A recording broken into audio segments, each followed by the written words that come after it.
economist with the Nigerian Economic Summit Group. I'm standing here for my colleague who is unavoidably absent. On behalf of the board of the Nigerian Economic Summit Group, we welcome you today. I'm sure some of you, this is your first time being here at the Summit House. We welcome you to this occasion. So this is the Education Institution Stakeholders Engagement Session on the development of Nigerian sports industry. For the benefit of those joining us for the first time, the NESG is a non-partisan public, private, an organization that seeks to ensure public-private dialogue on issues facing the Nigerian economy.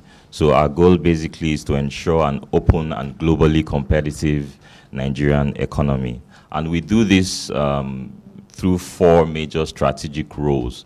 One of them is the role of the development partner, which basically entails us having to work with the government to organize events, seminars, and forums, because much of our focus has always been to see how we can get Nigeria to work, whether it's in terms of the private sector taking the lead on key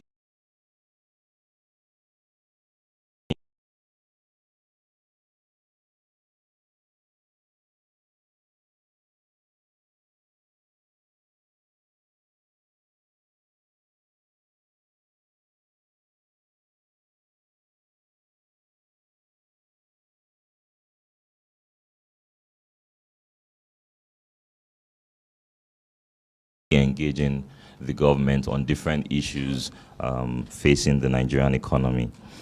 So the summit is usually a gathering of public sector officials, high level, from ministers. Even the president was there last year and has attended several of the summits.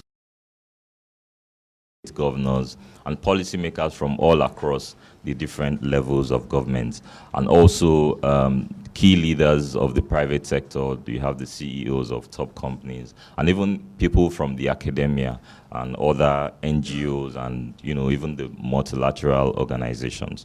So in that, the second strategic role that we play is usually the watchdog role, which basically involves using research to drive whatever discussions we've had at the summit, or even beyond the summit, sometimes in engagements like this. So there's always the need for us to do some study or to come up with some empirical findings, evidence-driven advocacy, because we notice that works most of the time, looking at different dimensions of the issues, putting them into consideration when you are engaging your policymakers.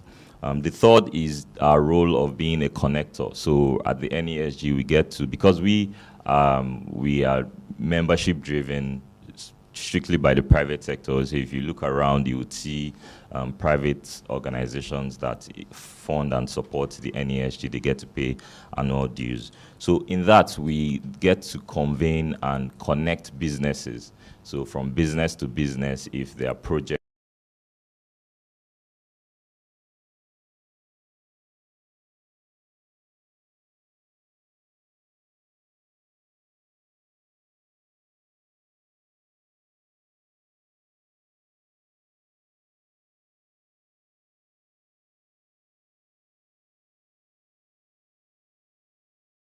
and see how we can, stand as the bridge between all the relevant stakeholders. And lastly, we play the strategic role of an intervener, which in some cases we get to propose so much recommendations, especially after the summit, or even at stakeholder forums like this. We come out with outcomes to say, government, we think you should do this, implement this, but sometimes the government comes back and say, we don't even have the capacity. How do we go ahead? So we then, in some cases, have to step in and provide some level of technical support to drive some of those issues. So there are people that we can second to a particular ministry, maybe for a certain number of months, to work on a particular project, and after it's done, then they come back to the private sector. So in all of these four roles, we play the role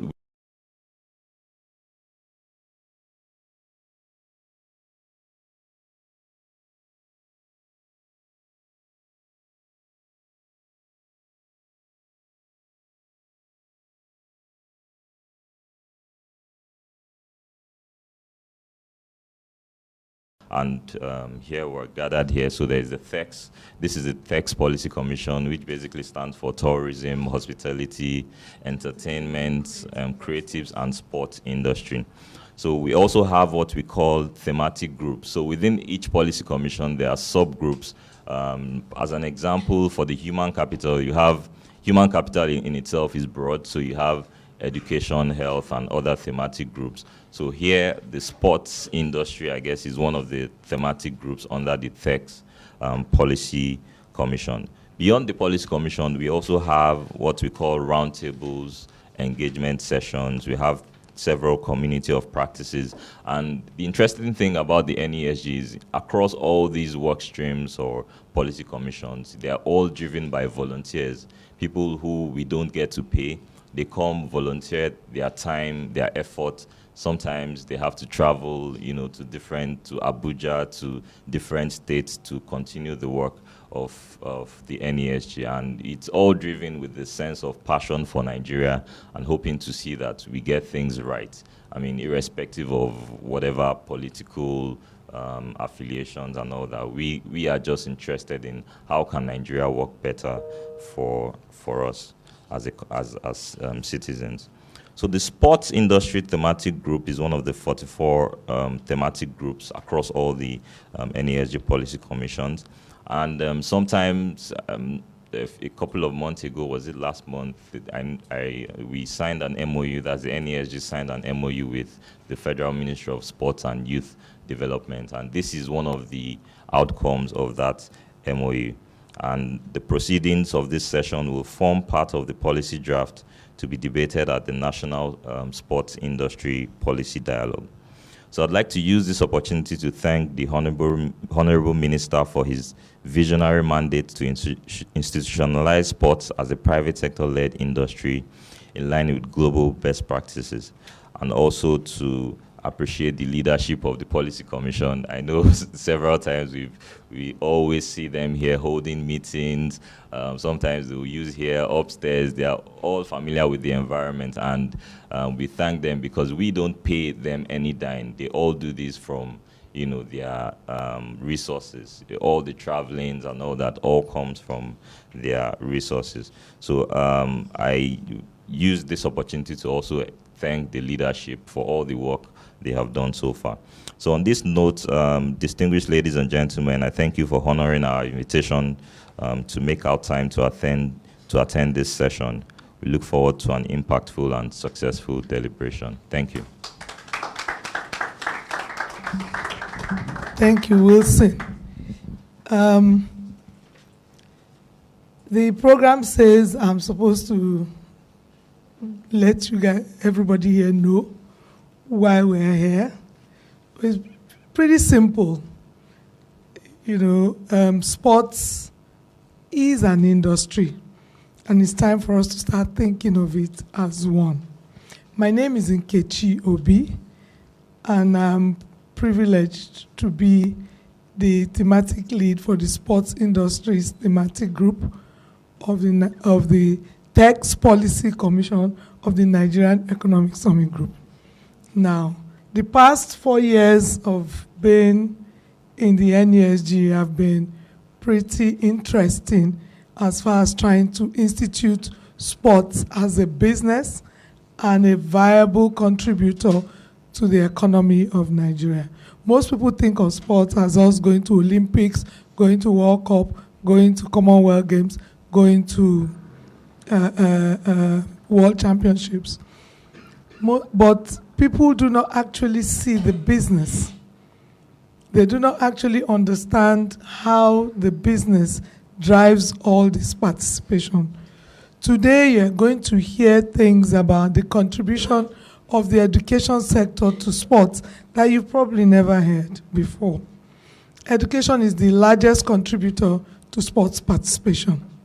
It's the largest. So if you do want to reform or reposition sports as an industry without talking to the education sector, it's not going to work. Ditto for health. The health sector is another large contributor. The media sector is a large contributor. Tourism is a large contributor. But education contributes 50%.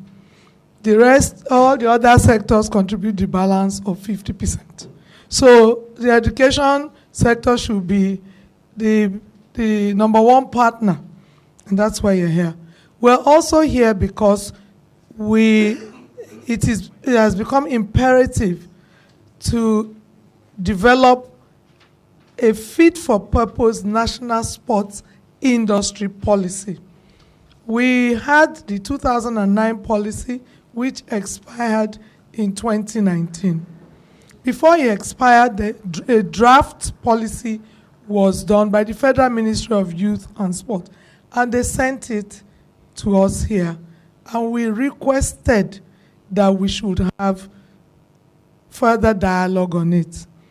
Based on the various engagements with the Federal Ministry of Youth and Sport, we are very privileged that the current leadership of the ministry found it fit to engage with NESG and sign a memorandum of understanding towards developing sports as an industry, or what the minister, Mr. Sunday Dare, likes to call the industrialization of sport.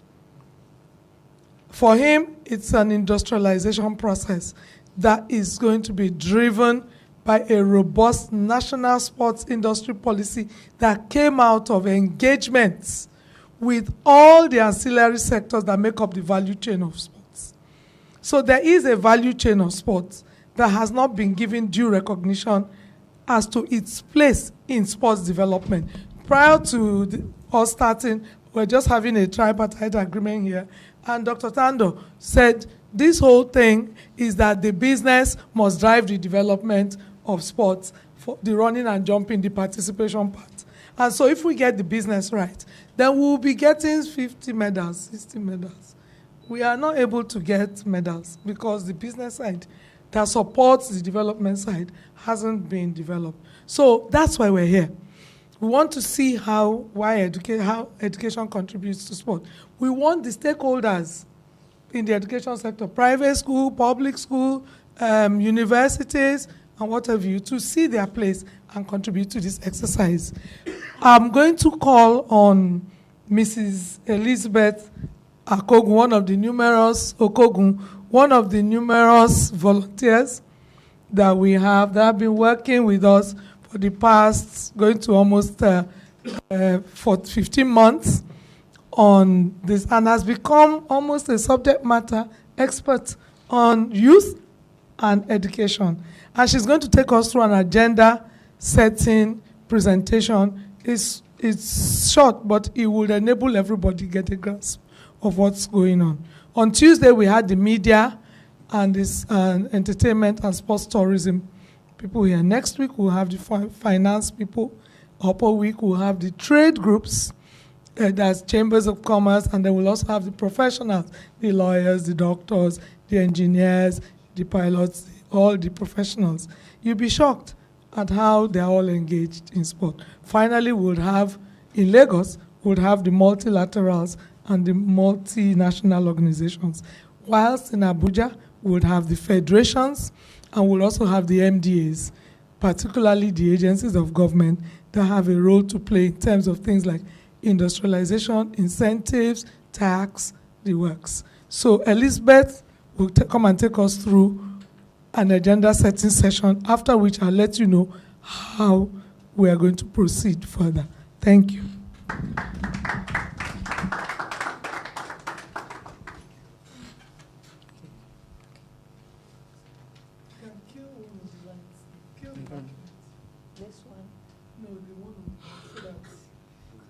Those here ones, those here, you don't want us to kill them. We won't see anything. Okay. Good morning, everyone. My name is Elizabeth Okogun, and I think I need to upgrade my CV now that I'm regarded as a youth expert in sports. Okay. Okay, so let's just comment. What is a policy? Okay. A policy is a deliberate system of principles to guide decisions and achieve national outcomes. It's self-explanatory. So let's go straight to the background. Why are we here? The participation of young people in economic and social areas have a significance for any country's development. The youth-dominated target market, 18 to 25 years, have potentials for growth and development. Dynamic young population is a great opportunity and wealth for Nigeria. So it is necessary to support the personal and social development of young people, create opportunities, and provide grounds for them to truly reveal their potentials and to help them participate actively in every aspect of social life. Sports is a platform to aid such development and has identified as an area of huge potential economic growth and development. So the objective of economic growth and development are enhanced by a coherent national policy. So the industry and national policy. The policy is a roadmap towards the achievement of national development goals related to healthy living, economic growth, and sustainability, promotion of equity and excellence, and is informed by robust national consultation. That has identified national development priorities as well as global development. So this session really is, we're practically consulting everyone that is in the room. We all have a role to play in this. Our current national sports policy gaps. It lacks harmonization with policies in other government departments. Its absence of a partnership between the public and private sectors towards harnessing the full potential of sports as a contributor to the economy. There's lack of a framework to tap into the business potentials of sports development and its commercialization. There's low consultation and collaboration with relevant stakeholders to achieve defined objectives. They didn't call us to come and to have a say in the discussion. So we're now doing the right thing. Why are we here? The objective of this interactive session is to elicit contributions from cross-sectorial groups and solicit their collaboration on determining the following issues. Sports industry development as a key driver and contributor to the Nigerian economy and the roles of cross-sectoral stakeholders. A robust national sports industry policy is needed. Governance and institutional strategies required to unlock the identified potentials to deliver on immediate investment milestones. We need to bring out incentives for private sector-led development of the sports industry. We need funding and investment models for the sports industry, and we need initiatives to trigger a rapid industrialization of the sector. What do we want to achieve? We need to secure commitment and buy-in of all stakeholders towards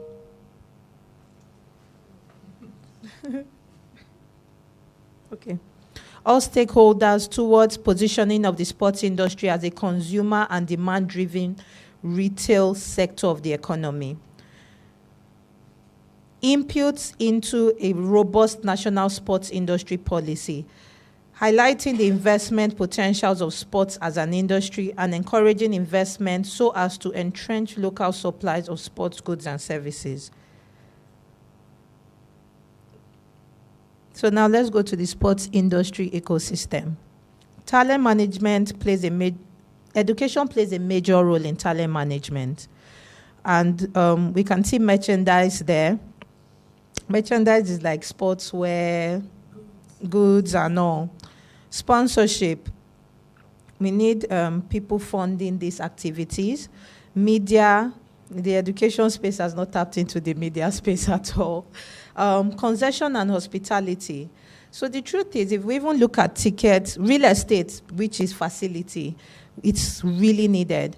But if we look at tickets now, when we think of education, people automatically always think children running, children jumping, inter-house sports. But the truth is, this is a market which I looked into, and it's really called the youth sports market. In the youth sports market, what are we trying to pull out of there? We're trying to pull, yes, children in active sports participation, but also future fans. Not all of them are going to be athletes in future. Not all of them are going to be the Usain Bolt or the Sheye Ogunlewe. But why are we now trying to get them involved economically? We need to get them emotionally tied into sports early. And that, I'm sure a lot of us, when we're growing up, will be talking about one Eyimba and co. That was because we started that way. But nowadays, the children don't even know what team do you represent? Even I tried talking to my son one day, and I was like, what Nigeria team do you support? He was like, I live in Lekki. Do we have a team? That was his question. So there's no team, there's no community tie there. So it's something that we could easily use education to spread that word. Yes, you can run, you can do this, but you can support somebody. This is someone that lived close to you. Things like that, and that's how they get emotionally tied in. I know this guy, he was my friend. They spread the word, and you are now buying a shirt because of your neighbor. Things like that. So there's now the emotional tie to purchase sports products. So that's one part of it. So we don't have that, and that is a major part that will drive the purchase of sports purchase of sports goods and services. The emotional attachment. So the trigger areas for market development, that we'll be touching is sports education and capacity development, technology, including content development and distribution technology, athlete development and training, talent management, sports medicine and research. So stakeholder session analysis. So we'll be focusing on educational institutions are also our stakeholders, education and health also. We should be discussing education as a basic lifestyle need.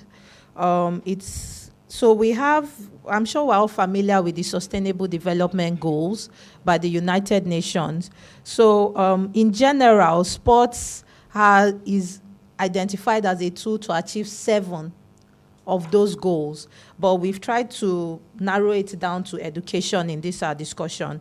So SDG 3, SDG 4, SDG 5 play a major role in sports and education. Health as a basic lifestyle need. SDG 3, SDG 11, promotion of healthy lifestyle and well-being for all. That's SDG 3. Make cities and human settlements inclusive, safe, resilient, and sustainable in terms of facilities and all. Then technical training and capacity development. So we're going to go into some statistics now. Sorry. Okay. So let's look at this now. We have above 100,000 private primary schools in Nigeria. We have above 20,000 secondary schools in Nigeria. We also have above 460 universities, tertiary institutions in Nigeria. So as at 2018, we had 35 million children enrolled in primary school, 5 million and above enrolled in secondary, 2 million and above enrolled in tertiary institutions. So the question is, yes. Yeah, we're going into that. Yes, we're going into that. Exactly. So these are, I always believe in a framework. I call it a grid. So these are the children in the grid, the children in the system. They are not children out of the system. So this is a market. Imagine each one of these children in the primary and secondary, which we have power over in terms of sports. You have to participate in sports. You have to buy one shirt, buy shorts, buy this. A market has been created. Demand has come up. Can we meet that demand? We should ask ourselves that question. Exactly. Exactly. So even now, we don't even have policies in place in terms of ratio of coaches to children. We've created employment. So we have to, this is a market. This is a very big market. So let me move on to Nigeria's performance on key socio-economic indicators. We have 63% of our population are children in rural areas who cannot read at all. We have above, like he said, above 10 million out of school children, but even our stats show 13.2 million and above. Then we have, sorry, is this okay? Yes. Okay. So we have 50% participation made by education. If we even look at other countries, I don't want to specifically pick, it's through education that there's a talent development progress path for them, and it's through education. So, but the Nigerian story most times is that I was just playing football on the road and one Igbo came to call me. And so it makes it look like it's hard or it's not reachable or it's a fairy tale to most of our children. So most times, some people are just praying on it constantly. He's playing football on the, anything can happen. But but we need to create a system, a path, and we're trying to be more inclusive. Let the opportunities go there. Even the definition of sports development is increasing sports participation and making sports accessible to all. So we're to bring it to everybody's doorstep. That's sports development. Simple. So we have 23 million and above number of unemployed youth in Nigeria. So sports is easy. Come and learn how to coach. And you get money and you get something. So come and learn how to be a nutritionist, which you have to go through a course and you got to learn some things. So we have 65% population between 15 to 30 years. Yes, 15 to 30 years. If we look at that. So in terms of health now, life expectancy, men and women, 53 to 56 years, which is quite low. Because now, I don't know if we all know Jennifer Lopez. Jennifer Lopez is 50. She's 50. Janet Jackson is slightly above 50. And that's what 50 looks like now. And that's a system that they are running. So what do we want 50 to look like in Nigeria? Even some countries are not even scared. I was looking at World Economic Forum, and they said in some countries they are now afraid because the old people are now living long. So what are we going to do to them?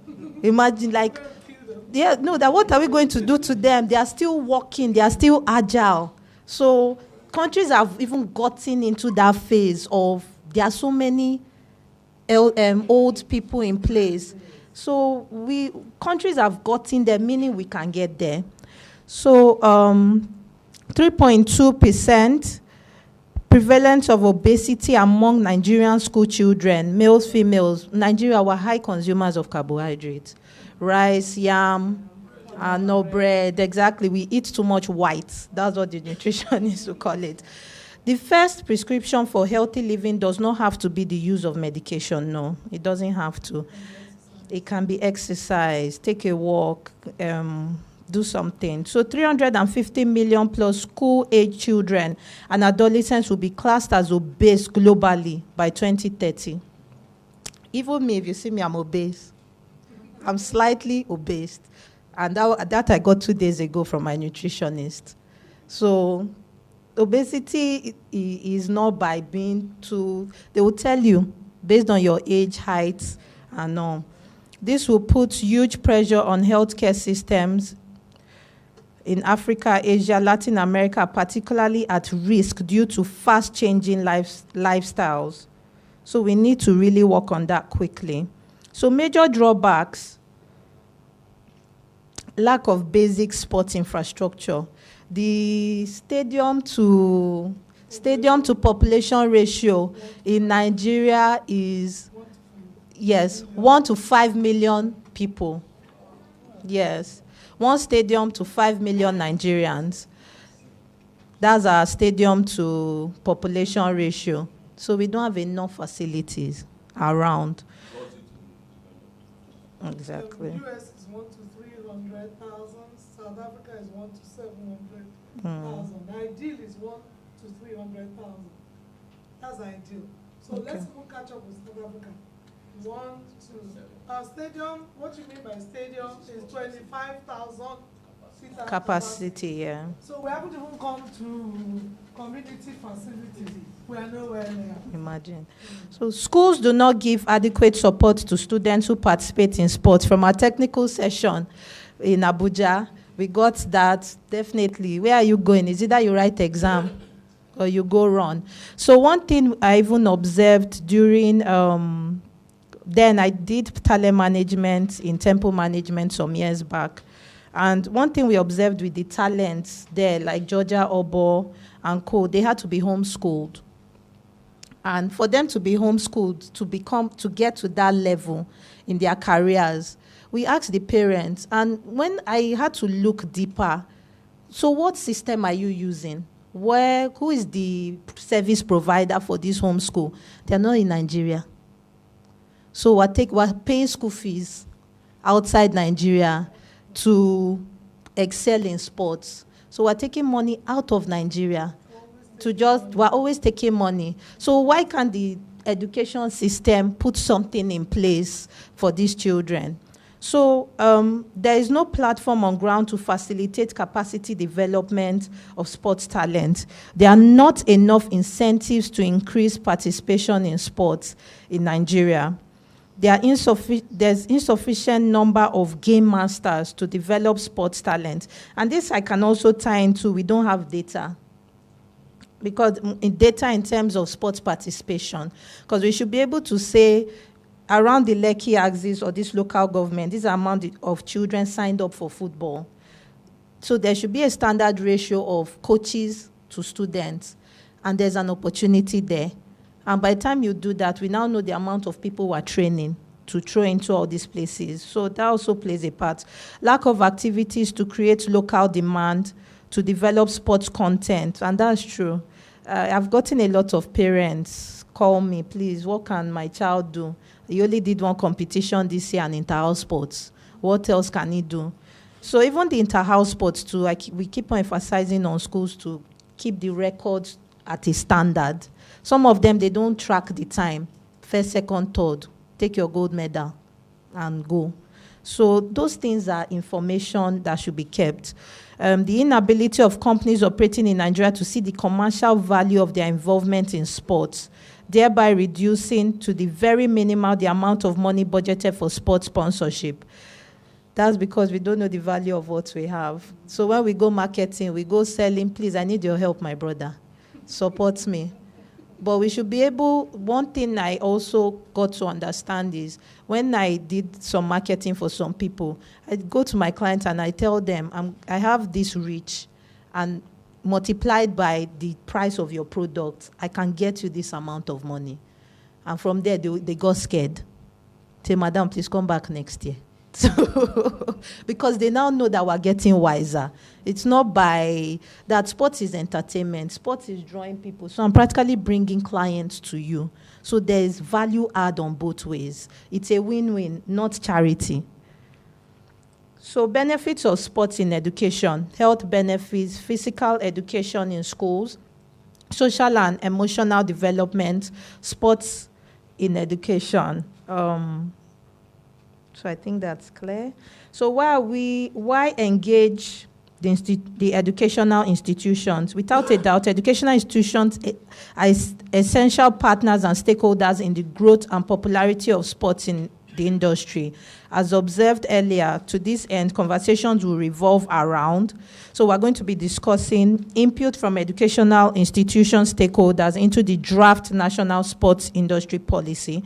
We're going to discuss relevant incentives to attract investment. We're going to identify investment models required and areas for immediate investment. We are going to discuss technological trends and changes that are drastically altering the face of sports in relation to education. Relevant policy sections. So the current draft sports policy, you can look at sports education in these different sections there. So for reference purpose. Okay, all right.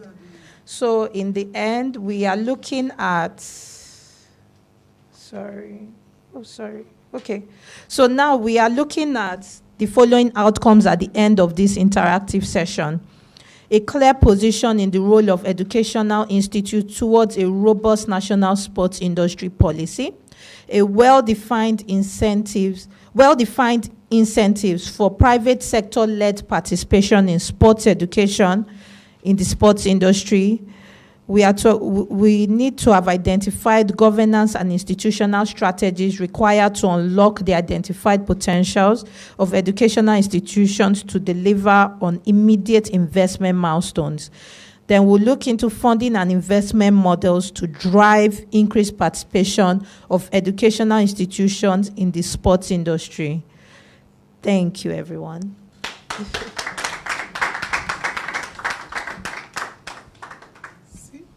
Was so bad after.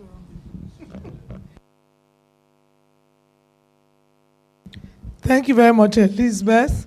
And so that's the kind of agenda we have here. Now let me take us through what's going to happen over the next 1 hour, because this is not about us talking at you. This is now your input. It's all very well us doing all this work here in the NESG. It's like talking to ourselves. This time around, we want the stakeholders to say to us, well, yeah, you got it right up to here. This is actually what we think. So we're going to have breakout sessions, and the breakout session is really alongside these four. There are 4 sessions. These 4 key pillars. I'll explain why these pillars: incentives, investments, infrastructure, policy. The sports reform agenda is being driven alongside these 4 pillars. We call it the 3 I's and 1 P.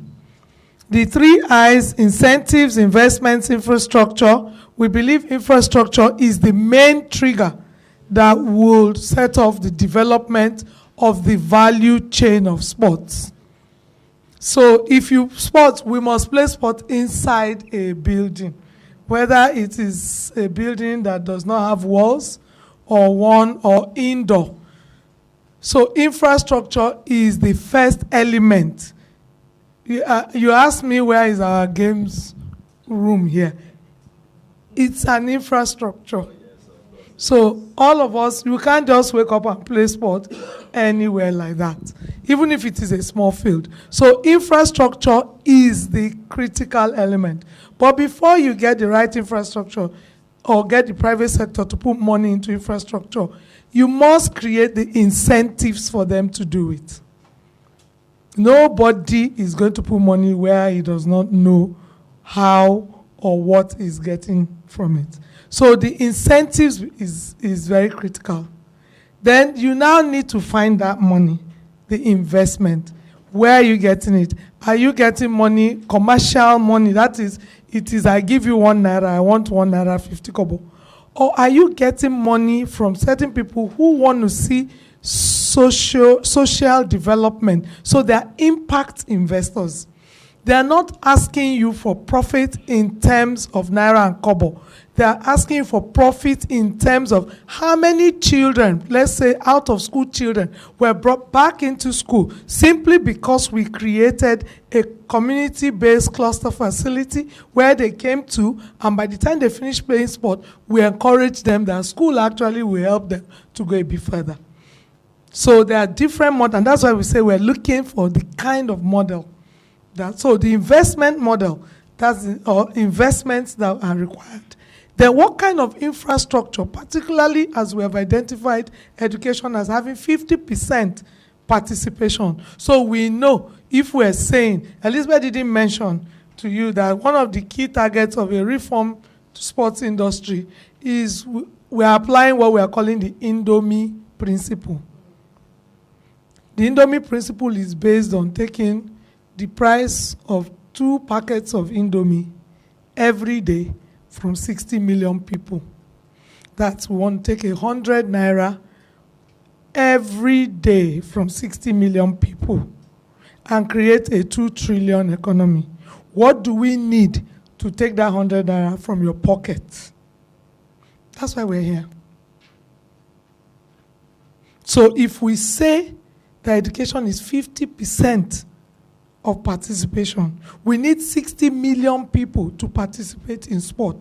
And education is 50%. So we need the education industry, the education sector to deliver 30 million people to us. What do we need to put in place? What's the infrastructure we need to put in place to collect 30 million children or what have you, spending 100 naira a day?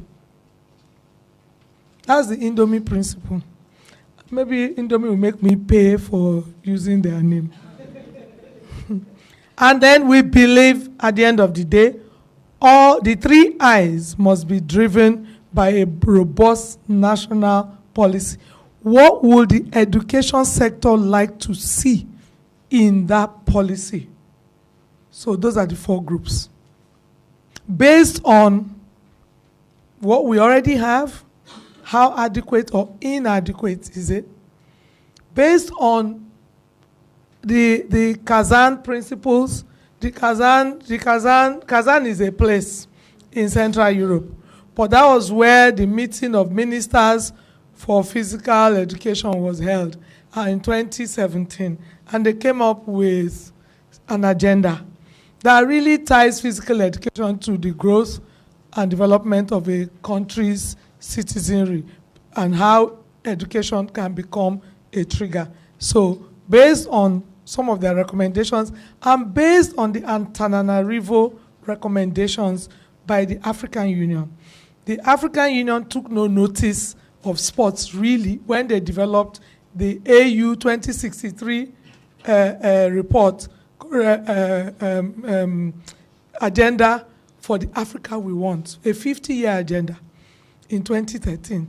When some sports people went through it, say you are talking about youth and you did not include sport. So a couple of years ago in Antananarivo, it was 2018 or 2017, they now went back and came out with recommendations. You've all been given a copy of the Antananarivo recommendations. Sorry?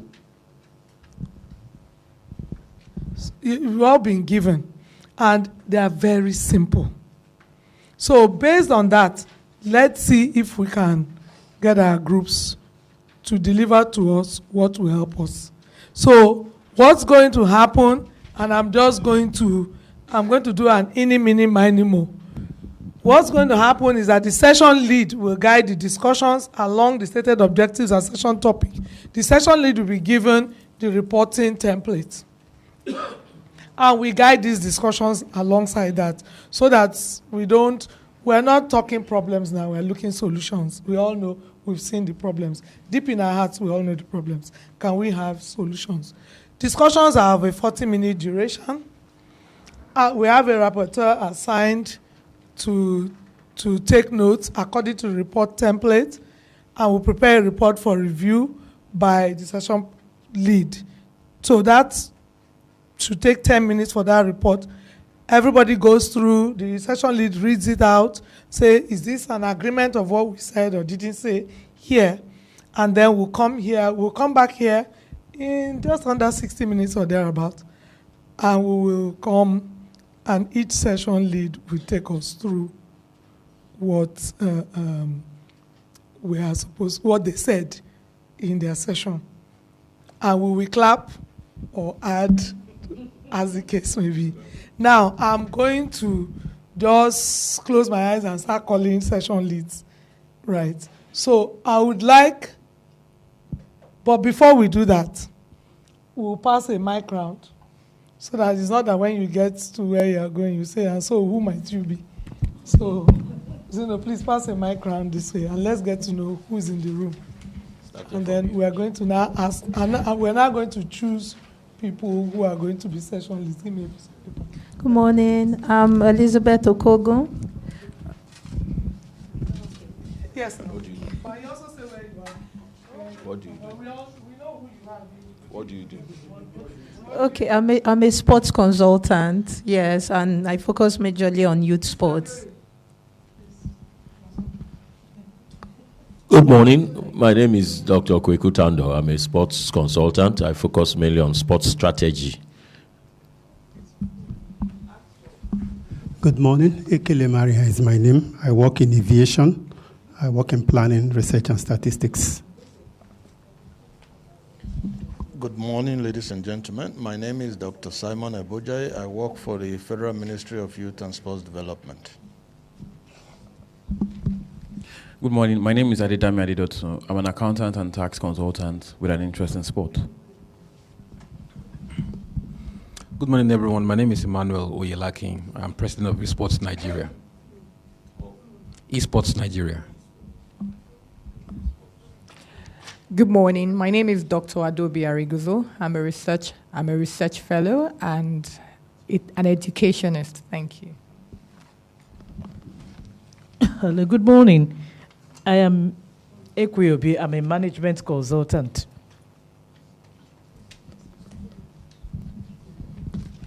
Good morning. I'm Kubi Igwe.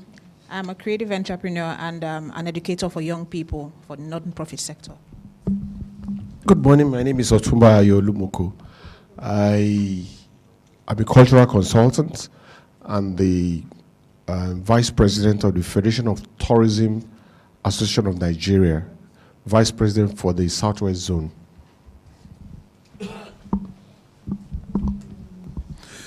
Good morning, everyone. My name is Engineer Yemi Okunoran.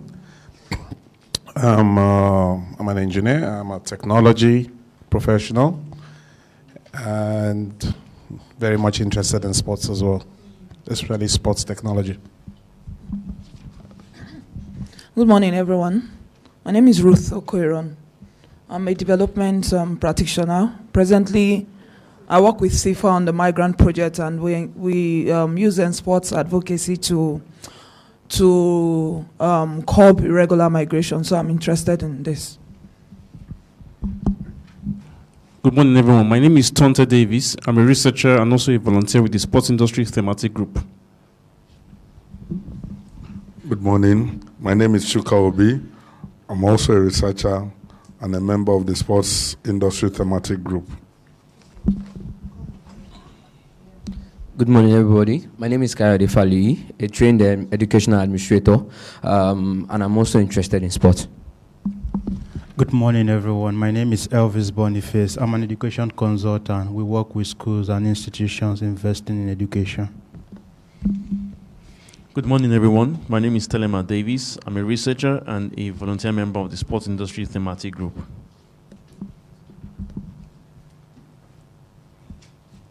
Good morning, everyone. My name is Professor Stephen Hamafielto from University of Maiduguri, not the Boko Haram place. I'm a sports psychologist, lecturer with the University of Maiduguri, and the NUGA president of Nigerian University Games Association. Thank you. Bola Rodele is my name. I work with the Committee of Vice Chancellors of Nigerian Universities and the Secretary General of NUGA.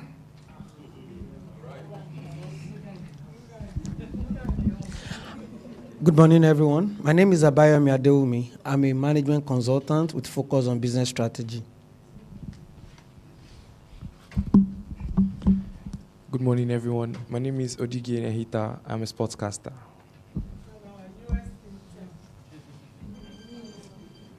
Good morning, everyone. My name is Neka Idam. I head HR for ACCA. Thank you. Good morning, everyone. My name is Chidi Odinawa, social entrepreneur and the founder of the Africa Talent and Skills Hub. Yeah, good morning, all. My name is Chinasa Ikelu. I'm a doctoral researcher and also a co-founder of Cake Foundation. Thank you.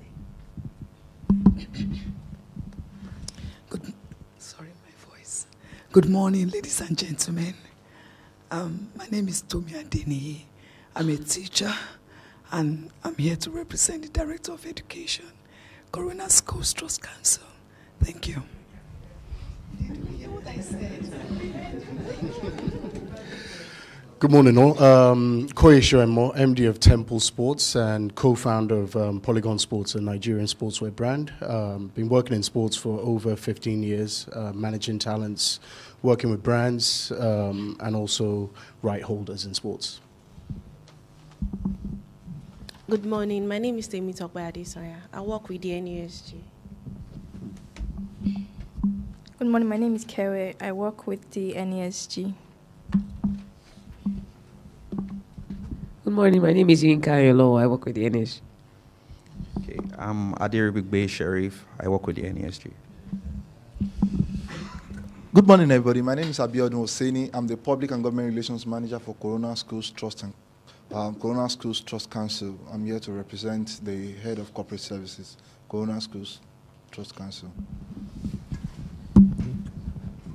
Good morning, everyone. My name is Okpayemi Ululeye. I am a communications and advocacy strategist at the Education Partnership Center. Thank you.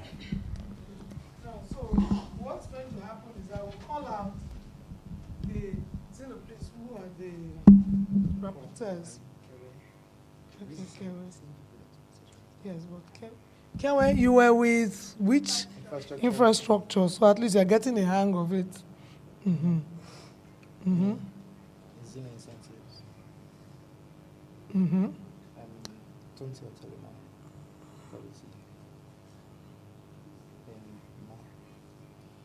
Ima was investment.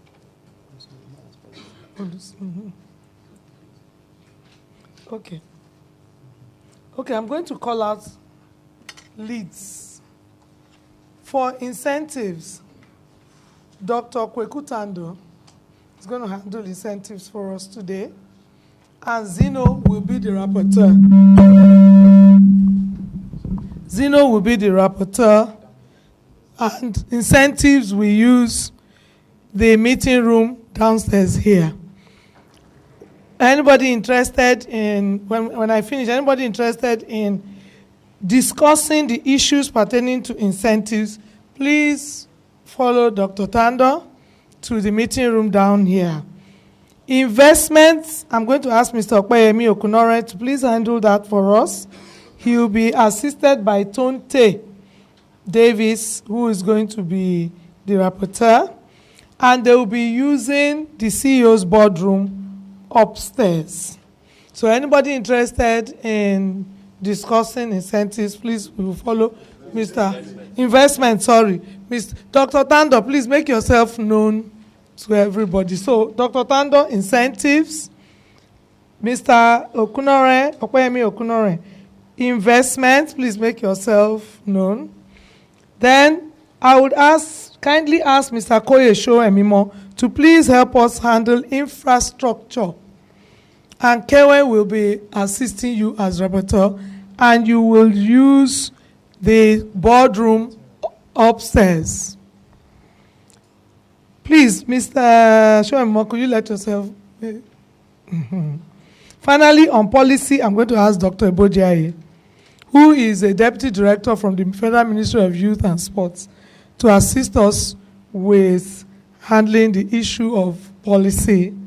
And Ima will assist with the rapporteur services. Dr. Ebojaye, please, can you make yourself known? So, these are probably going to be small rooms, but it will give room for robust discussions.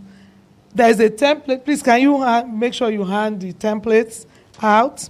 And then those discussions will follow. Myself and Elizabeth will go from room to room, and if you are going off tangent, we'll whip you right back into shape. Here, policy is sitting here, so you don't move. So we'll whip you right back into shape, and let you know. And we'll ring bells for 10 minutes to go. Education, all those 4 issues as relating to education and sport, education and health and sport, but particularly education. The health part, I'm sure when the doctors come, when the professionals, but I know that there is a linkage, especially with childhood obesity and all of that. So you can establish some of those linkages, but really how the education sector makes up 50% of the participation in sport and what kind of market that could deliver in terms of an industrialization for sports. That's the basic focus. So 40 million children in schools is a very good incentive. 2 million people in tertiary institutions, it's a very good target market to build a sports industry around. Thank you. It's 11:25. I guess we give everybody 5 minutes to settle, and by 12:30 we hope to be here. Okay. Thank you. Infrastructure, Kewe, and Oyesho and boardroom. Please divide yourselves up. Please. So we're upstairs. Yeah, upstairs. See you.